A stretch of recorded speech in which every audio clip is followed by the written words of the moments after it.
And hey, Mustie1. Today I'm just making a quick video response to Mustie's video about his not his, but he's working on a 1978 VW bus right now, and it's fiddling around with the fuel tank and the fuel lines, and a bunch of stuff is wrong with that vehicle. Just want to help you, Mustie. You have helped me so many times with your videos. I have a 1977 VW bus, and the fuel injection setup is exactly the same in the 1978. I just want to share some information with you so you don't have to do all the research. I've already done it once. And so I'm just going to give you a couple pointers. Maybe it helps, maybe not. So you were wondering about the two different size fuel lines that go into the fuel filter. One is a 7mm coming from the fuel tank, and then on the other end is a really thick looking fuel line, and that is normal. The one that goes from the filter to the fuel pump is, I believe it's a 12mm one, so that is normal. I know it looks a little strange, but that's how VW designed it back in those days. When you take the fuel lines off of the filter, you will actually see that the barb on each end of the filter, they are different size. You were also asking if the fuel tank can be removed without removing the engine. Yes, you can. It's a lot of work, though. You have to, you know, yeah, I'm actually in my engine compartment right now. Here, let me flip cameras here. Let's see if I can do that. No, I can't. Ah, dang it. All right. You have to remove all the auxiliary fan here and everything that's in the way. Probably also a good idea is to just lower the engine like an inch or so. You know, take the bolts out and just lower it a little bit. It's a pain in the butt to get the firewall out. There is one little fuel line that most people forget, and that is in the engine compartment on the left-hand side, right above the battery tray. Most buses don't have a battery over there on the left side, but you know, it's the same shape as the battery tray. It's right above it. I'm going to try to show you here. Here, let me... So here, let's see if I can shove my camera up in there. So this is on the left-hand side, the engine compartment above the battery tray.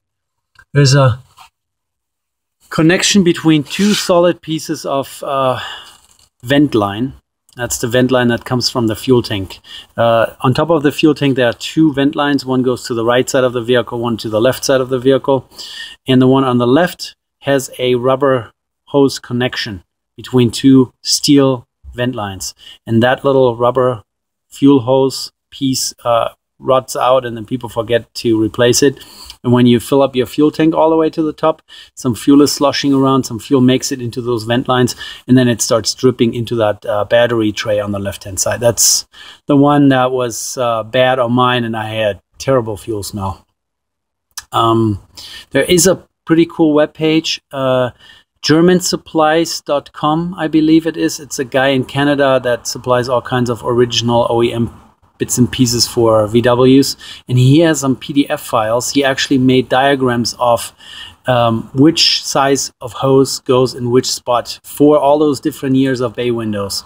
In the 77s, they have a lot of soft fuel line rubber fuel hose, and then in the 78 and 79 they replaced some of that with steel fuel line, so it's a little different, a little less rubber fuel line, which is good, you know, which keeps the fires down.